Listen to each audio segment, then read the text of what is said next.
Hello, Chris. Great to have you here. So I want to Thank you, ask you Philip. about Schelling and Romanticism. How does Schelling, the philosopher, sort of picture into the Romantic movement that was occurring in Germany in the early 19th century, particularly with regards to sort of its opposition to and the Enlightenment, with focus on nature, rejection of Enlightenment rationalism, right, and focus on the individual, and even focus on perhaps on the past, right? There was this movement towards going back to even the Middle Ages because life was more sort of wholesome and integrated there. Whereas in modernity, one felt like you had this fragmentation going on. And potentially also art is the highest form. So what does Schelling sort of what does his body of thoughts relate to these issues, if at all? Yeah, so I think the romantic Schelling um, comes on the scene around 1797 to about 1801. So this is right after he and Hegel and Hölderlin have graduated from the Tübingen so the seminary school. But during the seminary school, both Hegel, Hölderlin, and Schelling were quite unsatisfied with the teaching of philosophy at the seminary.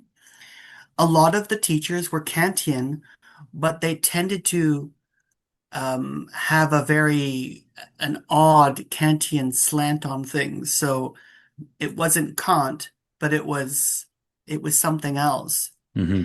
And all of them, I would say, Hölderlin and Schelling, fell in love with Kant's third critique.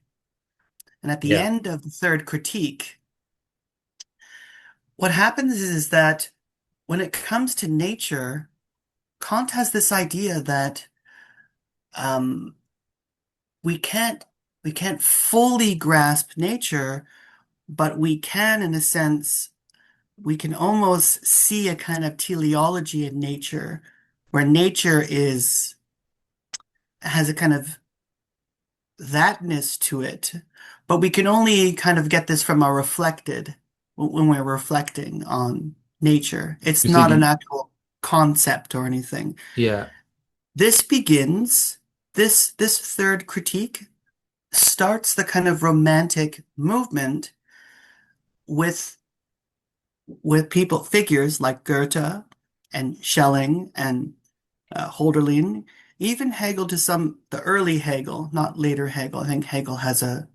just has an oppositional relationship um, with Romanticism. But what absolutely. I do want to say is this: what happens during this time is a lot of people are gathering together, like the Schlegel brothers, Dorothy Veit, Schelling, Goethe, Schiller. They're all getting together. They're listening to Beethoven. They're realizing that these Enlightenment principles of reason can't grasp nature properly. It cannot get at the core of it. Nature is not a Das Ding in sich. It's not a thing in itself. And it's not we don't understand nature through what Fichte will later call Anstos, this check that allows us to um, posit nature as a not I. So he finds this relation, Schelling, quite problematic because he thinks that nature can't just be this dead, empty, inorganic substance. So in a Hmm. sense, he's also rallying against the kind of Newtonian understanding, the mechanical understanding of the world, which we Yeah. get not just from Newton, but also from Descartes, right? Yes. Descartes saw the world as this mechanical machine that, in a Yeah. sense, if we could understand the parts Yeah. like a clock, Yeah. like then we could take everything apart and understand it. But Schelling Yes. thought this was just inappropriate, thought this was absolutely problematic Yeah. because nature, like humanity, has its own kind of freedom, its own essence. That's right. So what he does is he begins to see nature through the eyes of a thinker, as I brought him up before, through John Brown, this physician. Nature contracts and expands as well. And Hmm. sometimes when it contracts, we think it's dead, but not really. Maybe it's in its dormant stage. And then it also expands. But he sees humanity, let's say mind and nature, or spirit and nature, forming what we talked about before in our previous video, forming a kind of inverted mirror, like our hands. So Yeah, spirit and nature, or nature and mind, are made of the same content, are grounded in the same identity, but they're in different spatial locations. right, So forming a bond, forming a connection. There's this, he actually uses the word das Bond. They're banded together, they're connected. And it's about um, connecting back with nature. He actually states in his first piece, The Ideas in 1797, that everyone, because of this kind of Cartesian gaze, we immediately contract inward into ourselves. We see ourselves as a reflecting cogito.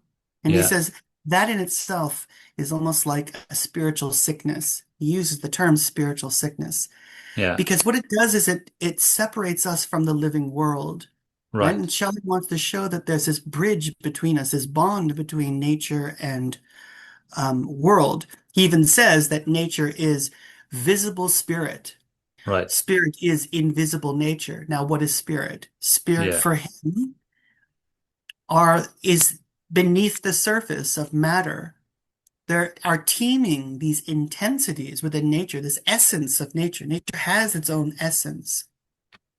So we can say that Schelling is both influenced by the Enlightenment, so the Enlightenment ideals. So he is extremely Kantian, and also Fichtean. But at this point, there seems to be a kind of a wedge between the Enlightenment ideals and Romanticism. And so what Romanticism does, specifically with people like Holderlin and Schelling, and even August Wilhelm Schlegel, is that it sees that the world can't just be reason. Now, we can understand the world through reason, we can rationalize about the world, but there has to be more to nature than this so-called dead substance. And what the right. Schlegel brothers do in Romanticism is reach back to the Greeks, Exactly. not That just, that was what I was thinking when you were talking, is that this sounds a lot like a throwback to Aristotle, where yeah. he has this idea of soul in vegetative living things, and then in Yeah. animals, and then in thinking beings, right? So would you say that is what's happening with Schelling, that he is going back to Aristotle?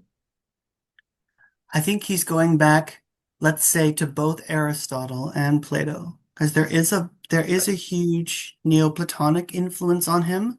But Right. I would say that the kind of scientific understanding of everything, as you said so nicely, the vegetative soul, right? This, of course, goes to Aristotle, and even the hierarchies that he has, right? There's the rational soul, right? For the rational animal, for humans, there's the vegetative soul, right? And I think there's the animal soul, I think. Oh, no, no, yeah. Animal, plant, and human soul, yeah. So the interesting thing is, yes, they're reaching back to the Greeks because the Greeks had this relationship with nature, where nature, sorry to use a Heideggerian word, stood before us. The objects of nature stand before us. They're not just representations. So Yeah. the real problem was these ideas of nature as just formal representations. Nature has to have its own kind of inner essence and freedom. Now, what does that mean? Does that mean that nature is free like a human being? No. For Schelling, there are degrees in what he calls his Stufenfolge, so his ascending series of consciousness, Hmm. how specific beings emerge along this um, along this, let's say, ladder A of ladder of consciousness. self-consciousness, Yes, this right? ladder of self-consciousness. So it's not that trees are not conscious, it's that they are, in a sense, he'll use this, they're oddly unconscious. The principles that we talked about in our previous video, that those light and dark principles, haven't separated. They're unified, Hmm. meaning they're not at the level of what the human being is for him. Right. And so they will always stay dormant. They're still living. They have their own,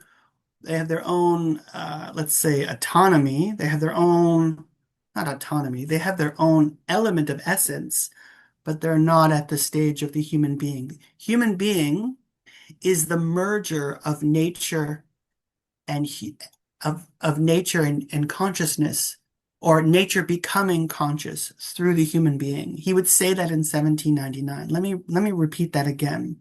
Hmm. For Schelling, he has these three potencies that ascend on this ladder series. The first starts off with prima materia. Again, you can see very Aristotelian and Neoplatonic elements here, Platonic elements. This is that elemental world of matter. And the second is what he calls galvanization, electricity, magnetization, the chemicals, the world coming together, forming together, being bonded. And finally, the third potency is where matter becomes conscious, becomes Hmm. actively conscious, actively free. And So and in that stage or level, you have the realm of living things, including human beings and animals. yes, so Right. animals as well. Like he'll say in the Freedom Essay that just like trees and everything else, animals have the same principles. Those that what he calls gravity and light or darkness and light, these two principles that are in everything, in identity itself. But they Right. haven't separated. They've been unified, so they're not actively conscious. Unfortunately, he'll say that. He'll actually say that in the Freedom Essay, that they're not Mm. conscious, but they are living. They do have this elemental essence of nature right there. They're still a finite product with the infinite spark of absolute productivity from nature, but Right. they're not conscious like we are, like human beings are. He'll call all of these, so all elements, so all products or all beings in nature are actants. He calls Hmm. them actants, living actants, almost like monads in a sense, oddly. So they are living, they are free, they Hmm. are animate, they do have their own kind of soul, as we said with Aristotle, but they're not conscious of that. Right. Exactly. Yeah, So, like a cat is clearly has perception because it's moving itself and reacting to its environment in yeah, ways that it would be silly to sort of mechanically predict. Um, so it has its own sort of source of movement, and in that way, it's what was it? Where I'm going to is that this links up with Aristotle's idea of entelecheia, yes, right? Which is, if you think of entelecheia as this being that is at work, but what it's yep, working, what its activity is staying in that being, yep, right? And that you can find not just in living things, but also in non-living things to some extent, like orbits, true. right?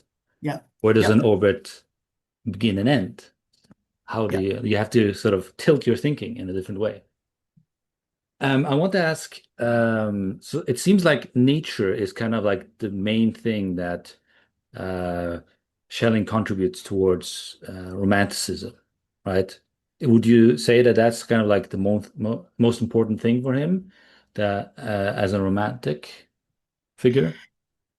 Yes. Although, so we talked about his nature philosophy, and let me just say one small thing about his idealism. So, of course, Schelling at this time has two sides of his system. There's Naturphilosophie, so nature philosophy, which we've been talking about, and then there's his system of transcendental philosophy, Hmm. which he releases in the 1800s. Sorry, yeah, 1800. When Schelling begins to lecture and write about um, this understanding of nature and the human being, he starts realizing that there's some element about this is where, the kind of mystical Schelling comes in. He has this idea of intellectual intuition, which Hmm. is very romantic. Hmm. Now, most people think that intellectual intuition is some kind of like mystical grasp where it can grab anything, and that's not true. Essentially, intellectual intuition for Schelling allows us to kind of see between the gaps of reality. It helps us see the parts of reality a little better, focuses Hmm. on certain things. I'll get there in 1 second. But what Schelling comes up with, and this was one of the questions that you had for me, was this element of nature being unconscious. So when we, as individual beings, are painting or writing music or um, let's say creating a plastic art, something, creating a bowl or pottery, and we become inspired. That inspiration comes from nowhere, he says. It's nowhere. It just kind of just happens. Or a tune comes into your mind as you're thinking. Um, he says this, in a sense, is nature's unconscious powers acting on us. So we've been inspired by the Hmm. world, by nature, and have been affected by nature. And this is the unconscious element of nature affecting us, right? So nature's not fully conscious. It's conscious through us, but Hmm. in its own elemental essence, right? It can affect us. And so this is at this point in 1800, he says that the highest element of philosophy, its true organ is art. He says that in 1800. This is his, Hmm. I would say his most romantic thing next to nature. But Right. even it also has an element of nature with it Right. because nature is affecting genius in us in a sense. Yeah. It's helping us. We're inspired by something of it. Um, a sunset, maybe, Mm. a relation with a person, a poem, a song, a piece of artwork that we see, and it kind of just, and that spontaneous element of inspiration, he thinks really does come from nature. It affects us in some way. Yeah. He, in the end, will get rid of this. He'll get rid of this element in Okay. 1801 and 1802. He'll redefine it, and when he's working with Hegel on their journal together, he reformulates his understanding. But this is really at the heart of the Romantic Schelling. Yeah.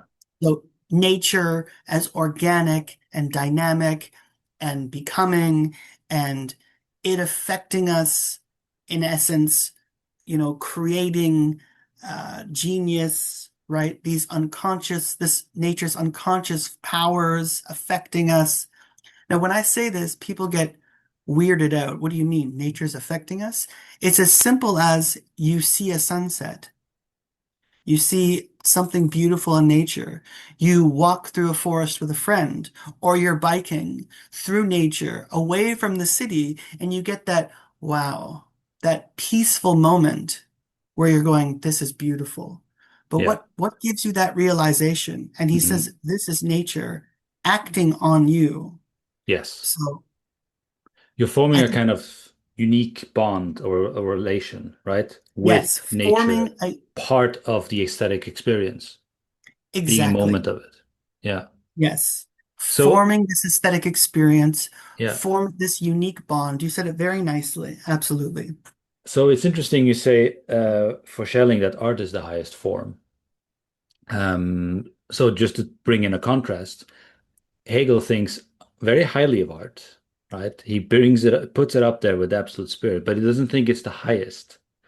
He Yeah. thinks philosophy is the highest, right? He also thinks religion goes above art. Why does Schelling think that art is the highest? Okay. So he thinks that now what I want to now this is getting a little bit into the weeds of metaphysics, but this is a good thing. When we think of reality, we think of me being a subject and the laptop that I'm staring into as an object. Now remember, that objective world of nature and this subjective world in consciousness seem fragmented. Where's the gap? What what joins these two subjective and objective worlds? Hmm. Or how do we end this fragmentation, this gap? And at the end of the system of transcendental idealism, Schelling initially says this is a this is a kind of human fallibility. We'll never be able to see that middle gap truly whole. We'll Hmm. always have a kind of blind spot on, but art allows for the unification of the subject and the object.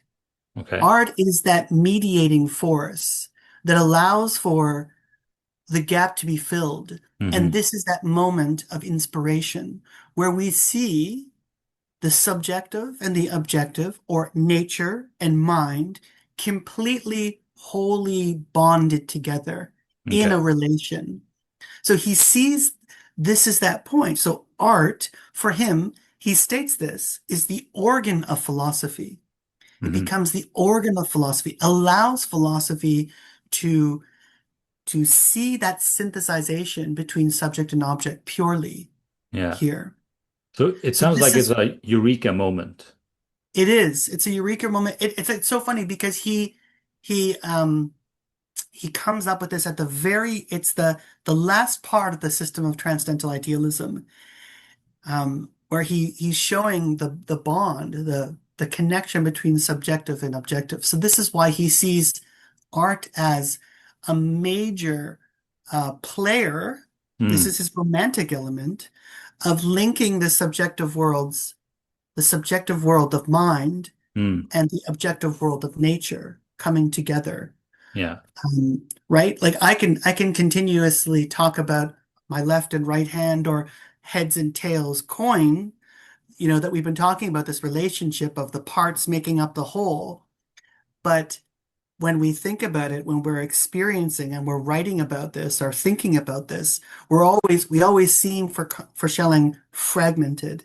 Yeah. Now, it's not because he wants to get at the thing in itself. He's not Kantian here. He wants to show, okay, here is this mediation, this pure moment of mediation, which is art as an organ Yeah. for philosophy. Yeah. Yeah. So It he, sounds, sorry, go on.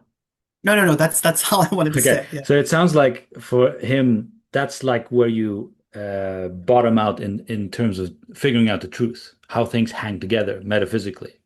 Yeah. Um, that it becomes paramount to understand this artistic or artful relationship between subject, object, form, content, etc. Right? Because if this is the sort of ground of things, then unless you understand or grasp or have, a hold on this, then nothing else will seem to matter. This is the Right. ultimate Yeah. where things come through, right? So it seems very important that one should, um, yeah, understand this aspect and not just in Schelling, but through Schelling, understand it in reality and in one's life.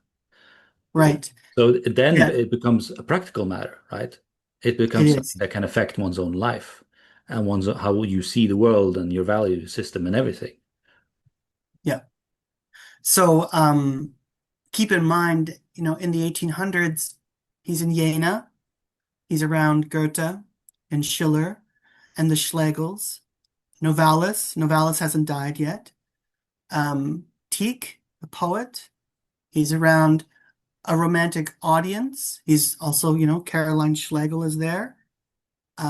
They're all talking about, you know, science and philosophy. And by science, I don't mean Wissenschaft. I mean like the sciences, the empirical sciences, let's say. Right.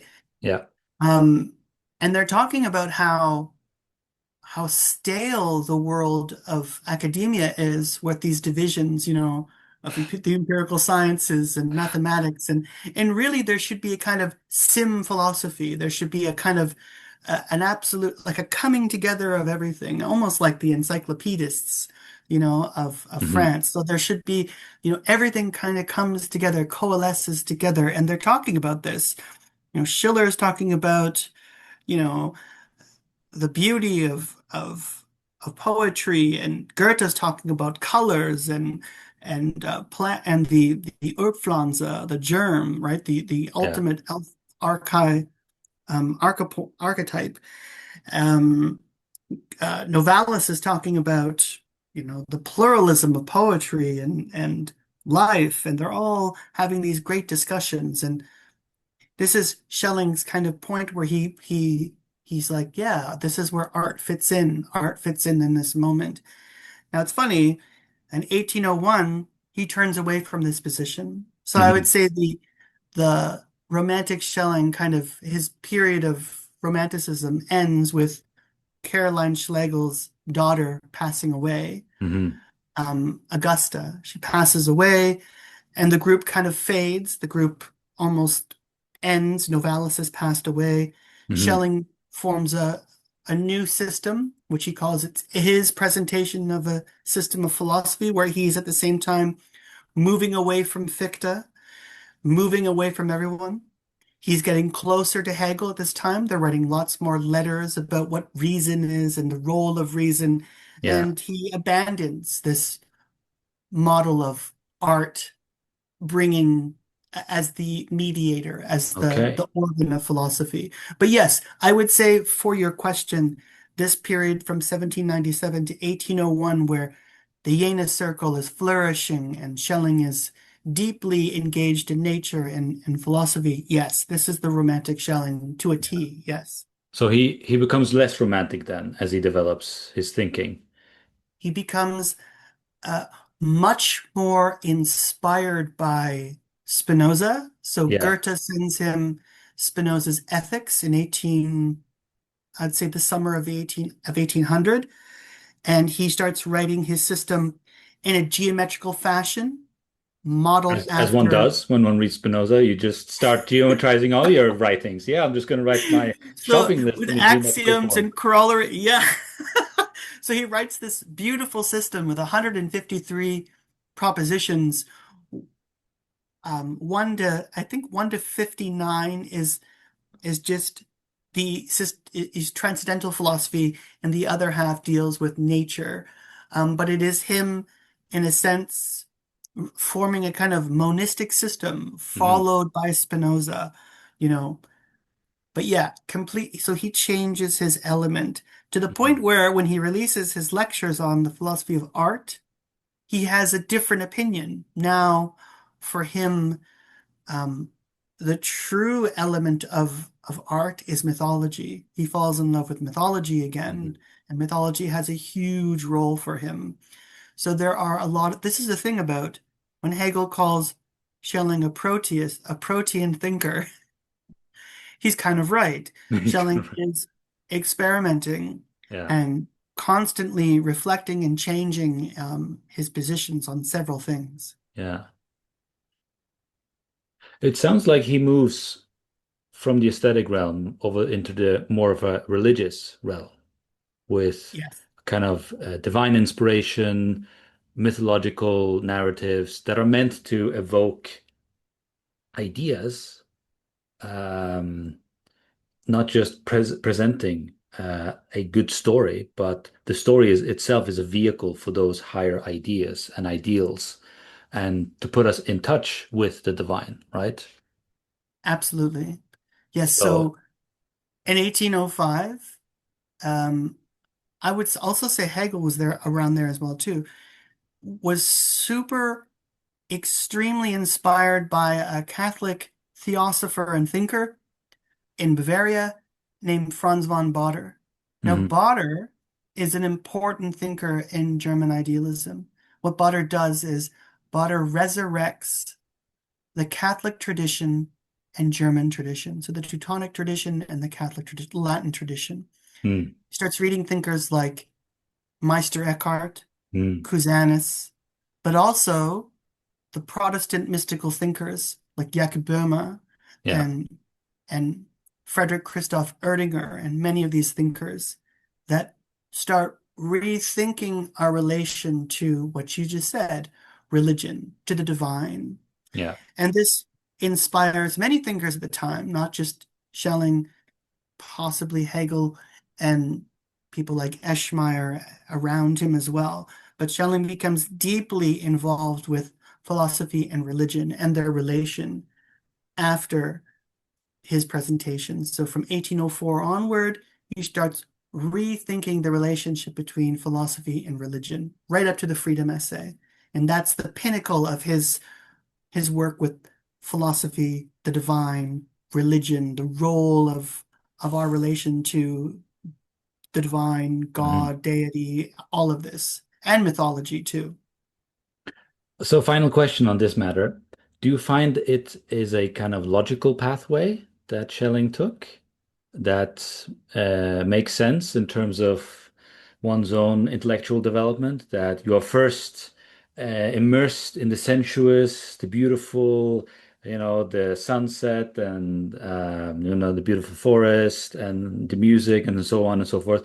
But then once you've drunk enough of this Dionysian cup, or you want to go deeper into the matter, and that's when you seek divine inspiration and look at the meaning of stories and so on and so forth. Do you find that to be a kind of archetypical, prototypical, a logical path that Schelling took, and that one I might mirror in one's own life?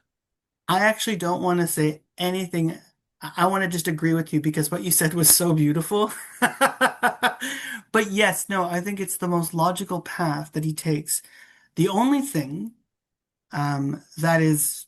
that I would just state is that Schelling's master's thesis was on the fall in Genesis, on the Hmm. relation of good and evil, and he also wrote on mythology at the time, Yeah. 1793.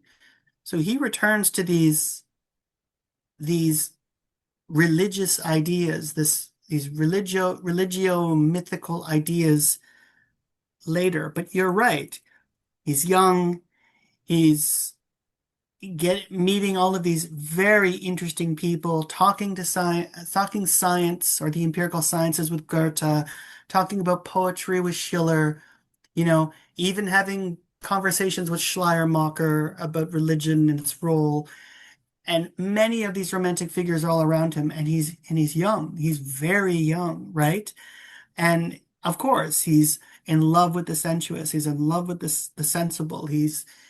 He wants to he's so frustrated with academia and the world of just mechanizing the world that he wants to, talk about the way that Beethoven makes you feel, right? Hmm. The way that, if you look at a Caspar David Friedrich painting, perfect romantic element, it captures that essence of nature. He wants to do that at that time. And as he slowly grows as an individual thinker, logically here, he realizes that just like many thinkers, even Hegel himself, who, by the way, is really, really important. Most people, most Schellingians don't like admitting this, but Hegel is an important figure for Schelling in two parts of his life. The first part is writing the Differenzschrift, so the difference between Fichte and Schelling's philosophy in 1801, where Hegel kind of coins objective idealism.